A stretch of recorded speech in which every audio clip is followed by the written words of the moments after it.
Hello வணக்கம், இது உங்கள் சிவி ஜோன். ஸோ காலை வணக்கம் டு ஆல். இன்றைக்கி பார்த்தீங்கன்னா சூப்பரான 8th week day 3 morning voting result தான் பார்க்க போகிறோம். அதுக்கு முன்னாடி பார்க்குற எல்லாருமே மறக்காம நம்மளோட சேனலை சப்ஸ்கிரைப் பண்ணிட்டு பாருங்கள். இன்றைக்கும் அதே மாதிரி ஒரு 1000 லைக் வந்துச்சுன்னா சூப்பராக இருக்கும். ஏன்னா நேற்று நான் சொல்லியிருந்தேன், நீங்களும் கொடுத்துருந்தீங்க, ரொம்ப ரொம்ப நன்றி. இப்போ வாங்க அந்த வீடியோக்குள்ளே போகலாம். ஸோ அதுக்கு முன்னாடி பார்த்தீங்கன்னா நேற்று நிறைய விதமான சம்பவங்கள் நடந்துச்சு. அதுலேயும் பார்த்தீங்கன்னா குறிப்பாக இந்த 3வது ரவுண்டை யார் வின் பண்ண போகிறாங்க, யார் வந்து இந்த 3வது ரவுண்டில் வெளியே போக போகிறாங்கன்ற ஒரு பெரிய ஒரு எதிர்பார்ப்பு இருந்துச்சு. அதில் பார்த்தீங்கன்னா அதிரடியாக தீபக் தான் வெளியே போயிட்டார். என்ன கொடுமைனா, அவரை வந்து அனௌன்ஸ் பண்ணும்போது தீபக்லாம் நல்லா கோட்டை விட்டு தூங்கிட்டு இருந்தாப்புல.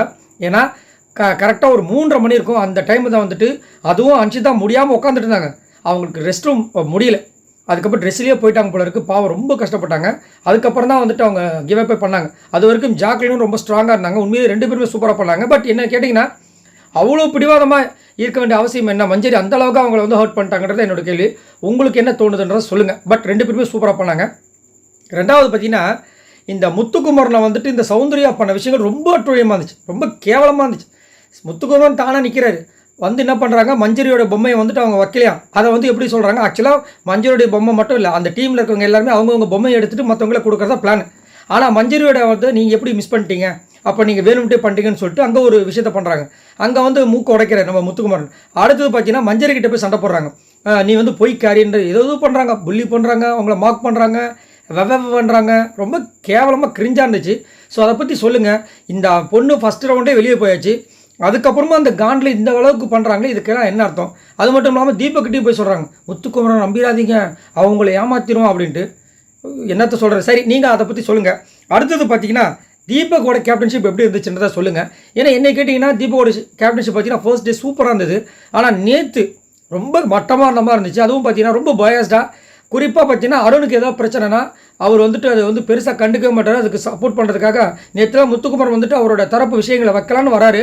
ஆனால் அதுக்கு வந்து அலோவ் பண்ணாமல் அவர் பேச வேண்டிய விஷயங்களை இவர் பேசி கடைசியில் வந்துட்டு யாருமே வந்து அலோவ் பண்ணாமல் அது மொக்கையாக போயிடுச்சு. ஆனால் அவர் ஒரே ஒரு விஷயம் வச்சார், என்னென்னா பிராண்ட் பண்ணாதீங்க தப்பா, அதுக்கப்புறமா எல்லாரையும் பேச விடுங்க, பொது பிரச்சனையில் எங்களை வந்துட்டு பேசணும், நீங்கள் யார் உள்ளே வர்றதுக்கு கேட்கக்கூடாது, இதுதான் வச்சார். பட் அதை கூட சொல்கிறதுக்கு அவருக்கு உரிமையெல்லாம் போயிடுச்சு. அதை பற்றியும் சொல்லுங்கள். இப்போ வாங்க அந்த அனலைசிஸ் வீடியோக்குள்ளே போகலாம். ஸோ ஃபர்ஸ்ட் பிளேஸில் யார் இருக்கா அப்படி பார்த்தீங்கன்னா அதிரடியாக ஜாக்லின் தான் முதல் இடத்த சூப்பராக மாசா தட்டி பிடிச்சிருக்காங்க. இவங்க எவ்வளோ ஓட்ஸ் வாங்கியிருக்காங்க அப்படி பார்த்தீங்கன்னா 37,127 ஓட்ஸ் வாங்கியிருக்காங்க. ஓட்டிங் பர்சன்டேஜ் பார்த்தீங்கன்னா 23.6. நேற்று உண்மையிலே பார்த்தீங்கன்னா 3:30 மணி வரைக்கும் சாப்பிடவே இல்லை, தண்ணி குடிக்கல, ரெஸ்ட் ரூம் போல். எப்படி அனுஷிதாக்கு இருந்திருக்குமோ எல்லா விஷயங்களும் இந்த பொண்ணுக்கு இருந்திருக்கும். ஆனால் எதையுமே பொருட்படுத்தாமல் சூப்பராக மாசாக பண்ணியிருந்தாங்க. அவங்க எவ்வளவோ கேம் இப்படி பண்ணாங்க அப்படி பண்ணாங்க, அதெல்லாம் தாண்டி சூப்பராக அந்த கொடுத்த சத்தியத்துக்கு சூப்பராக இருந்தாங்க. ஆனால் வந்துட்டு ஒரு சில விஷயங்கள்லாம் பண்ணாங்க. என்னென்னா மஞ்சரிக்கிட்ட வந்துட்டு நீங்கள் 2த்தையும் வச்சுக்கிட்டு எப்படி நீங்கள் வந்து உங்களோட பொம்மையை தேடுவீங்கலாம் கேட்டிருந்தாங்க. பட் இவங்களே வந்து 2 பொம்மையை வச்சு தான் ஒரு சில பொம்மையெல்லாம் தேடிருந்தாங்க. ஸோ எல்லாருமே வந்து அந்த விஷயங்கள் பண்ணாங்க. ஆனால் இங்கே வந்து மஞ்சரிக்கிட்ட சண்டை போட்ட விஷயங்கள், ஆனால் சண்டை போட்டாலும் மஞ்சரி வந்து இவங்களுக்காக இவங்க பொம்மையை உள்ளே வச்சதுனால அந்த கொடுத்த சத்தியத்துக்காக ஸ்டாண்ட் பண்ணாங்க. சூப்பராக இருந்துச்சு. ஆனால் இன்னொரு விஷயமும் சொல்லியிருக்காங்க அன்ஷிதா கிட்ட, நீ இப்போ வச்சிரு, நான் உனக்காக கண்டிப்பாக நாளைக்கு மஞ்சரியை வந்து தூக்குறேன்னு. என்ன நடக்க போது தெரியல. ஆனால் ரொம்ப சூப்பராக இருந்துச்சு. 2வது பிளேஸ் பார்த்தீங்கன்னா அன்ஷிதா. இவங்க எவ்வளோ ஓட்ஸ் வாங்கியிருக்காங்க அப்படி பார்த்தீங்கன்னா 28,165 ஓட்ஸ் வாங்கியிருக்காங்க. ஓட்டிங் பர்சன்டேஜ் பார்த்தீங்கன்னா 17.94.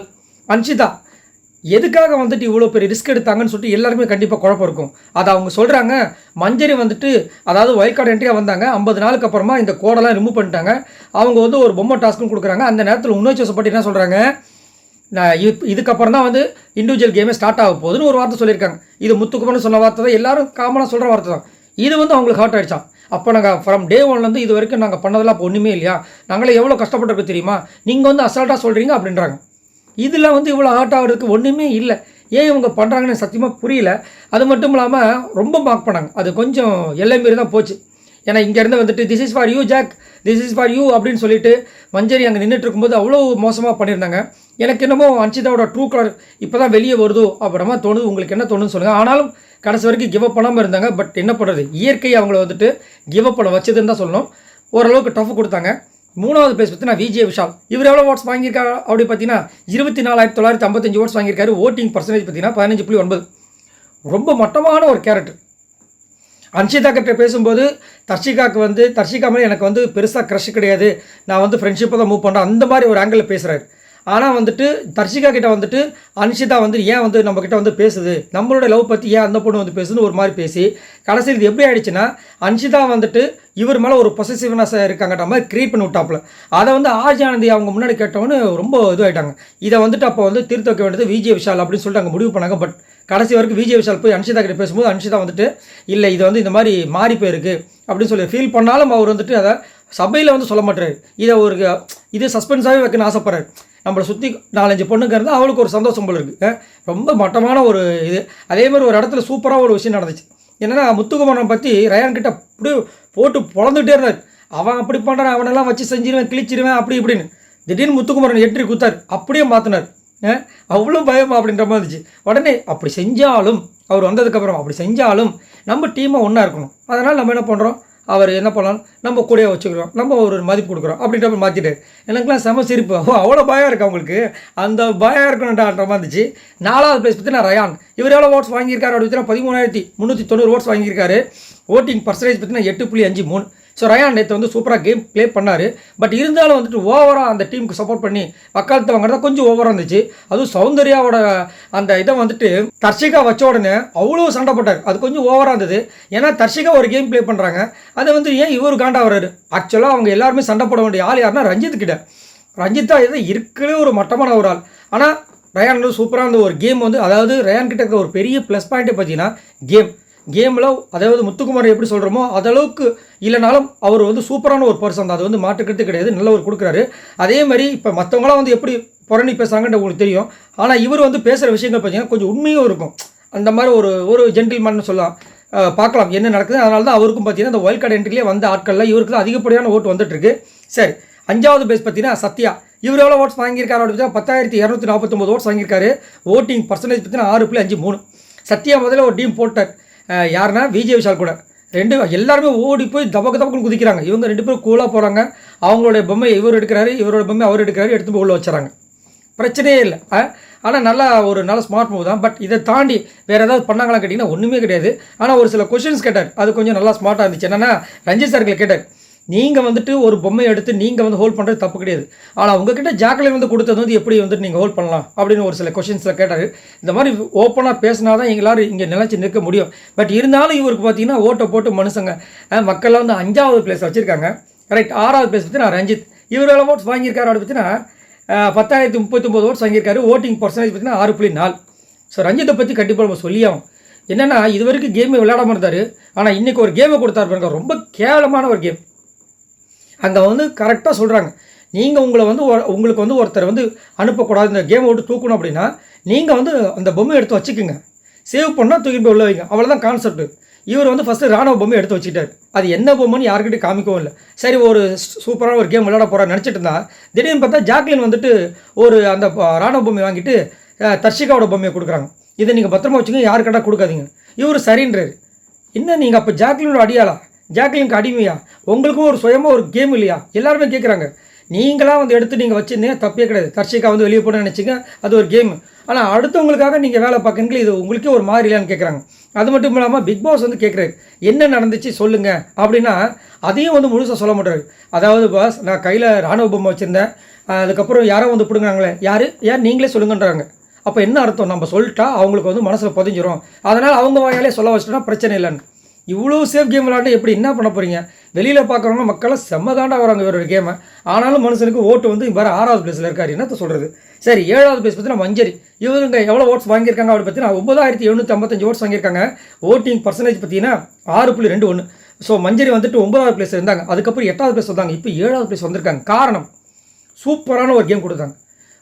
சௌந்தர்யாவெலாம் வச்சு செஞ்சாங்க. வேற மாதிரி இருந்துச்சு. இன்ட்ரெஸ்ட் இல்லை, கிளம்பி போயிட்டே நீ என்ன கேம் தான் தோத்துட்டல, உள்ளே போ, இங்கே கத்திரவளை வச்சுக்காத வச்சு செஞ்சாங்க. அவங்களால முடியல ஃபஸ்ட்டு. அதுக்கப்புறமா சரி, இந்த பொண்ணை வந்து பேச்சால் வந்து இது பண்ண முடியாது, மார்க் பண்ணலாம், புள்ளி பண்ணலாம்னு சொல்லிட்டு என்னென்னமோ பண்ணாங்க. அவங்க அசையவே இல்லை. நீ என்ன வேணாலும் பண்ணிட்டு போ, நீ தோத்துட்டல, கிளம்பி போயிட்டே இருந்தாங்க. பயங்கரமாக இருந்துச்சு. அதே மாதிரி அந்த 3 பேர் அந்த கடைசியாக வந்து இந்த 3வது ரவுண்டை முடிக்க முடியாமல் பண்ணாங்க பாருங்க, அது நல்ல ஸ்டாண்ட் எடுத்தாங்க. ஜாக்லின் தான் வந்து ஒரு முடிவு எடுத்து ஒரு டீலை போட்டாங்க. அப்புறமா தான் விட்டாங்க. ஆனால் சொல்லிட்டாங்க, நாளைக்கு நான் சப்போஸ் இந்த வாட்டி நீ சேவ் பண்ணிட்டேன் அப்படின்னா நாளைக்கெல்லாம் என்னோடய கேம் வேறு மாதிரி இருக்கும் அப்படின்னு சொல்லியிருக்காங்க. பார்க்கலாம். ஆனால் சூப்பரான ஒரு கேம் கொடுத்தாங்க, அது வந்து மாற்றுக்கருத்து கிடையாது. ரைட். 8வது பிளேஸ் பார்த்தீங்கன்னா சிவகுமார். இவர் எவ்வளோ ஓட்ஸ் வாங்கியிருக்கார் அப்படி பார்த்தீங்கன்னா 8625 ஓட்ஸ் வாங்கியிருக்காரு. ஓட்டிங் பர்சன்டேஜ் பார்த்தீங்கன்னா 5.49. செம்ம சிரிப்பான ஒரு காமெடி பீஸ் தான் இவரை தான் சொல்லி ஆகணும். ஏன் அப்படின்னா எல்லாரும் வந்து ரெடியா அப்படின்னு பிக் பாஸ்க்கு ரெடின்றாங்க. இவர் தான் வந்து நம்ம இந்த உசைன் போல்ட் மாதிரி அப்படி ரெடியாக நிற்கிறார். அப்போ விசில் அடித்தவொடனே ஓடுவார் போலுக்கு பார்த்தா நிற்கிறது என்னமோ உசைன் போல்ட் மாதிரி தான். ஓட ஆரம்பிச்சும் போது கழண்டி கீழே விழுந்த போல்டு மாதிரி ஓடுறாரு. எல்லாரும் ஓடி போய் குதிச்சதுக்கப்புறமா இவர் ஒரு ஆஹா என்னையா இது அநியாயமாக இருக்குது. அங்கே நிற்கும்போது இருந்த விரப்பு ஓடும்போது இல்லையேப்பான்ற மாதிரி இருந்துச்சு. அதுக்கப்புறம் போய் தேடி கண்டுபிடிச்சி ஆனாலும் பார்த்தீங்கன்னா கிளவராக இது வரைக்கும் வெளியே போகவே இல்லை. உள்ளே ஏதோ ஒரு வேலை பண்ணிட்டு ஒரு சில பேருக்கு ஜிங்சா கடிச்சிக்கிட்டு உள்ளே இருக்காப்புல. ஆனாலும் மக்களுக்கு இவரை பிடிக்கல. ஏன் பிடிக்கலன்னா இவர்கிட்ட ஒரு சுத்தமான கேமும் கிடையாது, தெளிவே கிடையாது. எந்த கேள்விக்கு எப்படி பதில் சொல்லணும், எந்த இடத்துல சொல்லணும் எதுவுமே இல்லை. ஆனால் ஒன்று அப்பப்போ வந்துட்டு இந்த ஸ்கிட்டு போடுவாங்க பாருங்க ரியாலிட்டி ஷோவில், அதை மட்டும் அப்பப்போ பண்ணி விட்றாப்புல. அது மட்டுமே போதும்பா பாஸ் அப்படின்ற மாதிரி இருந்துச்சு. சரி, 9வது பிளேஸ் பார்த்தீங்கன்னா சாச்சனா. இவங்க எவ்வளோ ஓட்ஸ் வாங்கியிருக்காங்க அப்படி பார்த்தீங்கன்னா 7430 ஓட்ஸ் வாங்கியிருக்காங்க. ஓட்டிங் பர்சன்டேஜ் பார்த்தீங்கன்னா 4.73. ஸோ சாச்சனா இன்றைக்கெலாம் வந்து ஒரு விஷயம் வந்து நடக்குது. பிக் பாஸ் வந்துட்டு அனௌன்ஸ் பண்ணுறாரு மைக்கை ஒழுங்காக மாட்டுங்கன்னு. ஏன் மைக் ஒழுங்காக மாட்டலைன்னா அவங்க பேசுகிற சவுண்டு கேட்காது. ஏன்னா இங்கே கரெக்டாக தான் இருந்துச்சு, ஆனால் அவங்க முடி வந்து விழுந்திருக்கு. இதை வந்து தீபக் வந்து சொல்கிறாரு, பக்கத்தில் முத்துக்குமரன் இருக்காரு, அவருக்கு ஒரு பனிஷ்மெண்ட் கொடுக்கணும்னு. நீ இப்போ உடனே அதுக்கு சிரிச்சாங்க. அவங்க சிரிக்காதம்மா, ஒருத்தருக்கு பனிஷ்மெண்ட் வர போது நீ சிரிக்கிற அப்படின்னு. அவ்வளோதான், அவர் ஒரு கேப்டனா நான் அப்போ சிரிக்கக்கூடாதானே ஆரம்பிக்கிறாங்க. நீ வந்து மைக் ஒழுங்காக மாட்டல பிக் பாஸ் கூட சொல்லியிருக்காரு, அதனால் ஒரு பனிஷ்மெண்ட் வருதுன்னு சொன்னால் நான் கூட தான் முத்துக்குமரனுக்காக நிறையா வாட்டி பனிஷ்மெண்ட் பண்ணியிருக்கேன். ஏன் எனக்காக பண்ணா என்ன? அப்போலாம் சிரிக்கக்கூடாது அதானே? சரி விடுங்க. என்ன ட்ராக் வேற எங்கேயோ போகுது. அவர் வச்சு வெளுத்தாரு.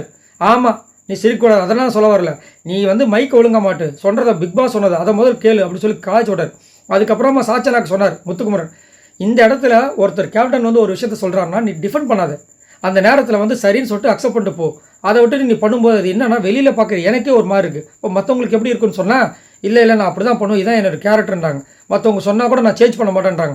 அன்னைக்கு என்ன சொல்கிறாங்க, தனியாக புலம்பும் போது கேமரா முன்னாடி நான் மாற்றிக்கணும்னு தான் ட்ரை பண்ணுறேன், எல்லாரும் சொல்கிறேன் புரியுது, நான் கொஞ்சம் கொஞ்சமாக மாற்றிக்கிறேன் அப்படின்னு ஒரு டயலாக். அப்போது அது போய் இதுதான் நிஜம் வந்துருச்சா வெளியே. அதனால தான் மக்களுக்கு யாருக்கும் வந்துட்டு இந்த சாச்சனை பிடிக்க மாட்டுது. அதேமாதிரி சாச்சனாவை வெளியே அனுப்புறதுக்கு ஒரு சூப்பரான ஒரு பிளான் பிக் பாஸ் போட்ட மாதிரி தான் எனக்கு தோணுது. ஏன்னா சாச்சனாவுக்கும் லாஸ்ட்டில் இருக்கிற ஆனந்திக்கும் பார்த்தீங்கன்னா கிட்டத்தட்ட 1000 ஓட் டிஃப்ரெண்ட் இருந்துச்சு.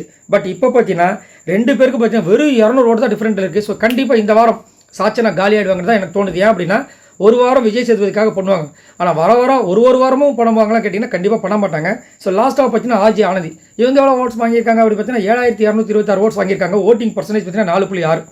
ஸோ ஆர்ஜே ஆனந்தி இன்றைக்கி பார்த்தீங்கன்னா எப்படியும் கழுவுறு மீனில் நழுவுறு மீன் மாதிரி சூப்பராக அப்படியே வந்துட்டாங்க. அவங்களும் இன்னும் வெளியே போகலை அந்த டாஸ்க் விட்டுட்டு. அதேமாதிரி நல்லா சூப்பராக கொழிச்சு போடுறாங்க. என்னென்னா அன்ஷிதாவுக்கும் விஜய் விஷாலுக்கும் தர்ஷிகாவுக்கும் ஒரு விஷயம் போகுது, அது ஒரு மிஸ் அண்டர்ஸ்டாண்டிங்கில் போயிட்டுருக்கு. ஆனால் அன்ஷிதா கிளியராக சொல்லிட்டாங்க. ஆனால் இவங்க அங்கே வந்துட்டு என்ன பண்ணுறாங்க, ஒரு பையனுக்காக 2 பொண்ணு சண்டை போட்டுப்பாங்க, அந்த மாதிரி ஒரு விஷயம் நடக்குது. இவங்கள கிரியேட் பண்ணுறாங்க, வெளியில் அந்த மாதிரி தெரியுதுன்னு அதை கிரியேட் பண்ணாங்க. அது தேவையில்லாத விஷயம். ஸோ அதை வந்து தவிர்த்திருக்கலாம். ஆனால் ஒரு விஷயம் பண்ணாங்க, சூப்பராக இருந்துச்சு. என்னென்னா அன்ஷிதாவை வந்து பேச வச்சாங்க. என்ன பேச வச்சாங்கன்னா, இப்போ நான் வந்துட்டு உங்ககிட்ட ஒரு கொஷின் கேட்பேன், இது எனக்கான ஆன்சர் கிடையாது, சொல்லாமல் சொன்னாங்க, மக்களுக்கான ஆன்சர். என்னென்னா வெளியிலேருந்து பார்க்குறவங்களுக்கு வந்துட்டு அன்ஷிதா வந்து மேபி விஷால் மேலே ஒரு பொசசிவ்னஸ் இருக்குது, ஒரு க்ரஷ் இருக்கோ அப்படின்ற மாதிரி சொன்னாங்க. அவங்க அழுதுட்டாங்க. சத்தியமாக எங்கள் அம்மா மேலே சத்தியமாக எனக்கு அந்த மாதிரி எதுவுமே இல்லைன்னு சொல்லும்போது இது எனக்காக ஆன்சர் இல்லை, இது மக்களுக்காக அப்படின்ற மாதிரி ஒரு விஷயம் பண்ணாங்க. அது உண்மையிலே டச்சபிளான ஒரு விஷயமா இருந்துச்சு, சூப்பராக இருந்தது. ஆனாலும் பார்த்தீங்கன்னா இவங்க ஓட்டு இல்லாமல் 10வது பிளேஸில் தான் இருக்காங்க. ஸோ எனக்கு தெரிஞ்சு இந்த வாரம் டபுள் எலெக்ஷன் இருந்துச்சுன்னா வேறு மாதிரி இருக்குன்றதுல மாட்டுக்கிறதே கிடையாது. சரி, லாஸ்ட்டாக பார்த்தீங்கன்னா மொத்தமாக எல்லாரும் ஓகன ஓட்ஸ் எவ்வளோ இது வரைக்கும் பார்த்தீங்கன்னா 1,56,961 ஓட்ஸ் வாங்கியிருக்காங்க. ஸோ இந்த வாரம் பார்த்தீங்கன்னா இது வரைக்கும் ஆர்ஜே ஆனந்தியும் நம்ம சாச்சனா வந்து வந்துட்டு கிட்டத்தட்ட 200 ஓட் டிஃப்ரெண்டில் தான் இருக்காங்க. ஸோ இவங்க 2 பேரில் தான் யாரோ ஒருத்தன் கண்டிப்பாக போக போகிறாங்க இது வரைக்கும். இப்போ இருக்கிற நிலவரப்படி இது நிலவரமாக இல்லை கலவரமாக மாறுமான்றது தெரியல. ஸோ நீங்கள் உங்களோட கமெண்ட்ஸை சொல்லுங்கள், இந்த வாரம் யாருங்க வெளியே போகணும், அதேமாதிரி நீங்கள் யாருக்காக ஓட் பண்ணிங்க. ஸோ மறக்காமல் முத்துக்குமரன் ரசிகர்லாம் மறக்காமல் அந்த லைக்கை தட்டி விடுங்க. நான் ஆவலாக எதிர்பார்த்துருக்கேன் எவ்வளோ பேர் நம்மளுடைய சேனல் வந்து முத்துக்குமரன் ரசிகர் இருக்காங்கன்ட்டு. அதேமாதிரி ஒரு வாரமும் ஒரு வீடியோலேயும் வந்துட்டு அவங்கவுங்க ரசிகர்களுக்கு ஒரு டாஸ்க் மாதிரி கொடுத்து அந்த பெரும்பான்மையை பார்க்கணும், நம்மளோட சேனல் யார் எவ்வளோ பேர் இருக்காங்கன்றதை தெரிஞ்சுக்கலாம் ஆசைப்பட்றேன். ஸோ இன்றைக்கி முத்துக்குமரனோட ரசிகர்கள் அந்த லைக் பட்டன் தட்டி உங்களோட ஆதரவு கொடுங்க. நான் அடுத்த ஒரு சூப்பரான வீடியோவில் சந்திக்கிறது வரைக்கும் பாய் நண்பர்களே.